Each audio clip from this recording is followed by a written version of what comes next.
بسم اللہ الرحمن الرحیم۔ السلام علیکم۔ کسی کو تکلیف دیتے ہوئے انسان آگے کا کچھ نہیں سوچتا، کسی کو توڑ کر رکھ دیتا ہے اور خود کو ہی سب کچھ سمجھ بیٹھتا ہے۔ نادان انسان مکافات عمل سے بے خبر رہتا ہے، مگر جب آہیں لگتی ہیں، بد دعائیں قبول ہوتی ہیں تو نہ تو انسان جی پاتا ہے نہ ہی مر سکتا ہے۔ کسی کے ساتھ ناانصافی کرتے ہوئے دراصل انسان اپنے مستقبل اپنے ہاتھوں برباد کر رہا ہوتا ہے۔ اسی لیے ایسے لوگوں کی ناانصافی سے دل برداشتہ نہ ہوا کریں۔ اللہ ان کا انجام تب بھی مقرر کر دیتا ہے جب آپ کے ساتھ ناانصافی ہوتی ہے۔ دوسروں کی زندگی اجیرن بنانے والے ایک دن اپنی سانسوں تک کے محتاج ہو جاتے ہیں، اور مکافات عمل دیر سے صحیح ہوتا ضرور ہے۔ یہ قدرت کا قانون ہے جو کبھی نہیں بدلتا۔ اللہ تعالیٰ سے دعا ہے کہ ایسا کرنے والوں کو نیکی کی ہدایت دے، آمین۔ آج انشاءاللہ سورہ الاحزاب کی آیت نمبر 45 سے سٹارٹ کریں گے۔ اس کا ترجمہ اور تفسیر تفہیم القرآن سے بیان کروں گی جو اہل سنت جماعت کے لیے ہے۔ اعوذ باللہ من الشیطان الرجیم، بسم اللہ الرحمن الرحیم۔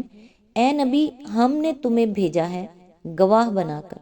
بشارت دینے والا اور ڈرانے والا بنا کر۔ اس کی تفسیر ہے، مسلمانوں کو نصیحت کرنے کے بعد اب اللہ تعالیٰ اپنے نبی کو خطاب کر کے چند کلمات تسکین ارشاد فرماتا ہے۔ مقصود کلام یہ ہے کہ آپ کو ہم نے یہ کچھ مراتب عالیہ بخشے ہیں۔ آپ کی شخصیت اس سے بہت بلند ہے کہ یہ مخالفین اپنے بہتان و افترا کے طوفان اٹھا کر آپ کا کچھ بگاڑ سکیں، لہٰذا آپ نہ ان کی شرارتوں سے رنجیدہ ہوں اور نہ ان کے پروپوگنڈے کو پرے کاہ کے برابر بھی کوئی وقت دیں۔ اپنے فرائض منصبی ادا کیے جائیں اور انہیں جو کچھ ان کا جی چاہے بکنے دیجیے۔ اس کے ساتھ ضمناً تمام خلق کو، جس میں مومن و کافر سب شامل ہیں، یہ بتایا گیا کہ ان کا سابقہ کسی معمولی انسان سے نہیں ہے بلکہ ایک بہت بڑی شخصیت سے ہے جس کو اللہ تعالیٰ نے بلند ترین مقام پر سرفراز فرمایا ہے۔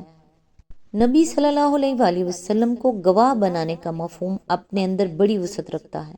جس میں 3 قسم کی شہادتیں شامل ہیں۔ ایک قولی شہادت، یعنی یہ کہ اللہ کا دین جن حقائق اور اصولوں پر مبنی ہے، نبی ان کی صداقت کا گواہ بن کر کھڑا ہو اور دنیا سے صاف صاف کہہ دے کہ وہی حق ہیں اور ان کے خلاف جو کچھ ہے باطل ہے۔ خدا کی ہستی اور اس کی توحید، ملائکہ کا وجود، وحی کا نزول، حیات بعد الموت کا وقوع اور جنت و دوزخ کا ظہور، خواہ دنیا کو کیسا ہی عجیب معلوم ہو اور دنیا ان باتوں کے پیش کرنے والے کا مذاق اڑائے یا اسے دیوانہ کہے، مگر نبی کسی کی پرواہ کیے بغیر اٹھے اور ہانک پکار کر کہہ دے کہ یہ سب کچھ حقیقت ہے اور گمراہ ہیں وہ لوگ جو اسے نہیں مانتے۔ اسی طرح اخلاق اور تہذیب اور تمدن کے جو تصورات، اقدار، اصول اور ضابط خدا نے اس پر منکشف کیے ہیں، انہیں اگر ساری دنیا غلط کہتی ہو اور ان کے خلاف چل رہی ہو، تب بھی نبی کا کام یہی ہے کہ انہی کو علل اعلان پیش کرے اور ان تمام خیالات اور طریقوں کو غلط قرار دے جو ان کے خلاف دنیا میں رائج ہو۔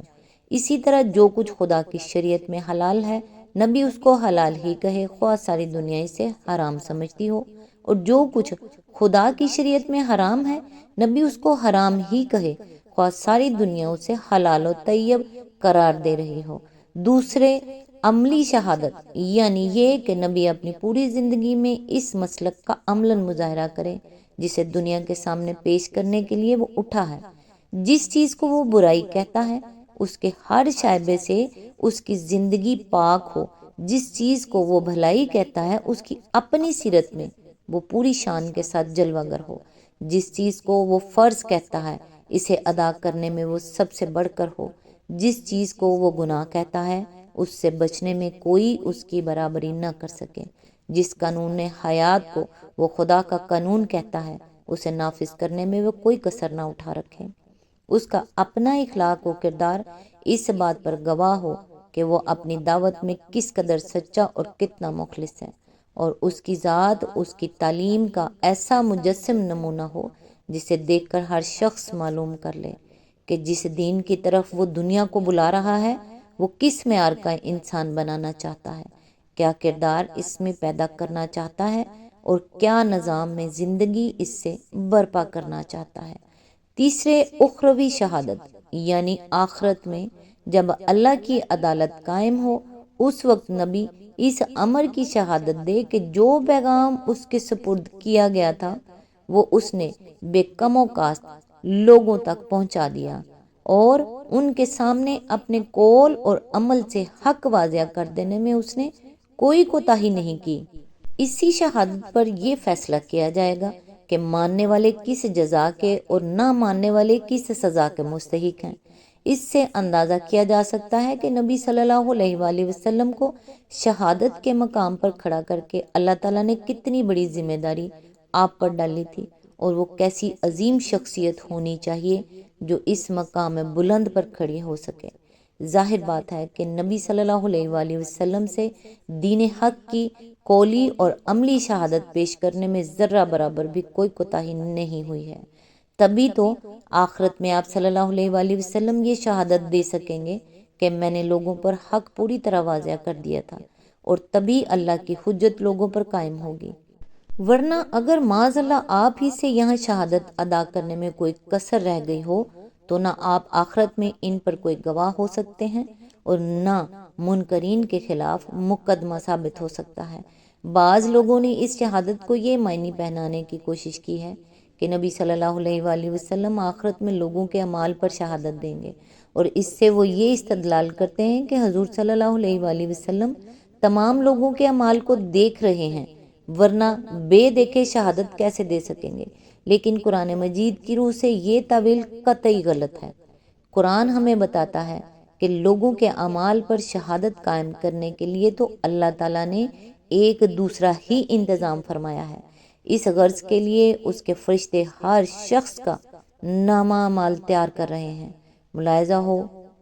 سورہ کاف آیات 17 اور 18 اور سورہ الکہف آیت نمبر 149، اور اس کے لیے وہ لوگوں کے اپنے اعضاء سے بھی گواہی لے لے گا۔ سورہ یاسین آیت نمبر 65، سورہ حامیم السجدہ آیت نمبر 20 اور 21۔ رہے انبیاء علیہ السلام تو ان کا کام بندوں کے اعمال پر گواہی دینا نہیں، بلکہ اس بات پر گواہی دینا ہے کہ بندوں تک حق پہنچا دیا گیا تھا۔ قرآن صاف فرماتا ہے یوم یجمع اللہ الرسول فیقول ماذا اجبتم قالوا لا علم لنا انک انت علام الغیوب، سورہ المائدہ آیت نمبر 9۔ یعنی جس روز اللہ تمام رسولوں کو جمع کرے گا، پھر پوچھے گا کہ تمہاری دعوت کا کیا جواب دیا گیا، تو وہ کہیں گے کہ ہم کو کچھ خبر نہیں، تمام غیب کی باتوں کو جاننے والے تو آپ ہی ہیں۔ اور اسی سلسلے میں حضرت عیسیٰ علیہ السلام کے متعلق قرآن کہتا ہے کہ جب ان سے عیسائیوں کی گمراہی کے متعلق سوال ہوگا تو وہ عرض کریں گے وَكُنْتُ عَلَيْهِمْ شَهِيدًا مَا دُمْتُ فِيهِمْ فَلَمَّا تَوَفَّتَنِي كُنْتَ أَنْتَ الرَّقِيبَ عَلَيْهِمْ، سورہ المائدہ آیت نمبر 117۔ یعنی میں جب تک ان کے درمیان تھا اسی وقت تک ان پر گواہ تھا، جب آپ نے مجھے اٹھا لیا تو آپ ہی ان پر نگراں تھے۔ یہ آیات اس باب میں بالکل صریح ہیں کہ انبیاء علیہ السلام اعمال خلق کے گواہ نہیں ہوں گے، پھر گواہ کس چیز کے ہوں گے؟ اس کا جواب قرآن اتنی ہی صراحت کے ساتھ یہ دیتا ہے وَكَذَلِكَ جَعَلْنَكُمْ أُمَّةً وَسَطًا لِتَكُونُوا شُهَدَاءَ عَلَى النَّاسِ وَيَكُونَ الرَّسُولُ عَلَيْكُمْ شَهِيدًا، سورہ البقرہ آیت نمبر 143۔ یعنی اور اے مسلمانوں، اسی طرح ہم نے تم کو ایک امت وسط بنایا تاکہ تم لوگوں پر گواہ ہو اور رسول تم پر گواہ ہوں۔ وَيَوْمَ نَبْعَثُ فِي كُلِّ أُمَّةٍ شَهِيدًا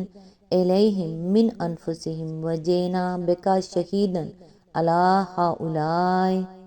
سورہ نحل آیت نمبر 89۔ یعنی اور جس روز ہم ہر امت میں انہی کے اندر سے ایک گواہ اٹھا کھڑا کریں گے جو ان پر گواہی دے گا، اور اے محمد صلی اللہ علیہ وآلہ وسلم تمہیں ان لوگوں پر گواہ کی حیثیت سے لائیں گے۔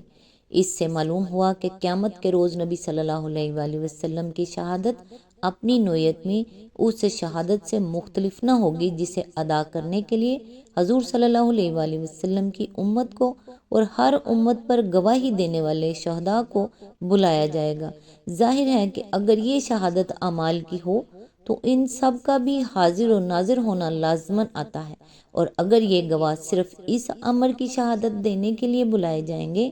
کہ خلق تک اس کے خالق کا پیغام پہنچ گیا تھا، تو لا محالہ حضور صلی اللہ علیہ وآلہ وسلم بھی اسی غرض کے لیے پیش ہوں گے۔ اسی مضمون کی تائید وہ احادیث بھی کرتی ہیں جن کو بخاری، مسلم، ترمذی، ابن ماجہ، امام احمد وغیرہ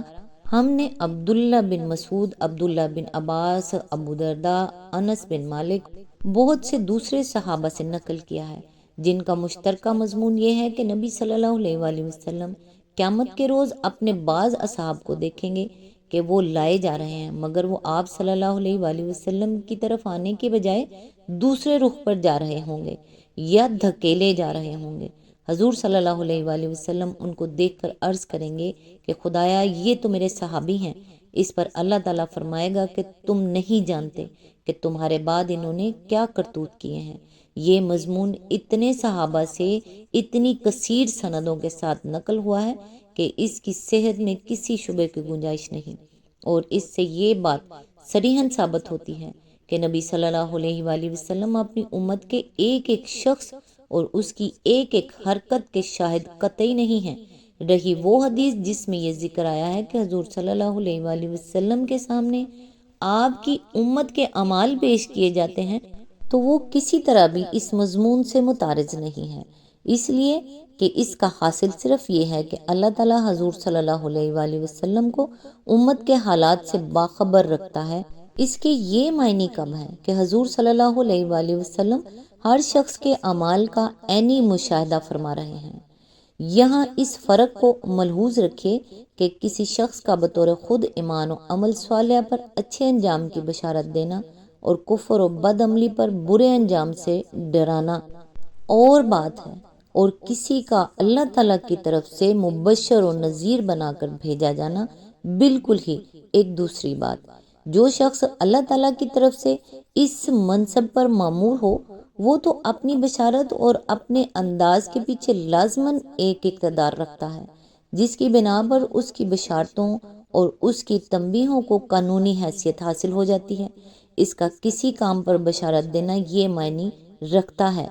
کہ وہ جس احکم الحاکمین کی طرف سے بھیجا گیا ہے وہ اس کام کے پسندیدہ اور مستحق اجر ہونے کا اعلان کر رہا ہے، لہٰذا وہ یقیناً فرض یا واجب یا مستحب ہے اور اس کا کرنے والا ضرور اجر پائے گا، اور اس کا کسی کام کے برے انجام کی خبر دینا یہ معنی رکھتا ہے کہ قادر مطلق اس کام سے منع کر رہا ہے، لہٰذا وہ ضرور گناہ اور حرام ہے اور یقیناً اس کا مرتکب سزا پائے گا۔ یہ حیثیت کسی غیر مامور کی بشارت اور تنبیہ کو کبھی حاصل نہیں ہو سکتی۔ آج تک کے لیے بس اتنا ہی، نیکسٹ انشاءاللہ آیت نمبر 46 سے سٹارٹ کریں گے۔ تب تک کے لیے دعاؤں میں یاد رکھیے گا۔ اللہ حافظ۔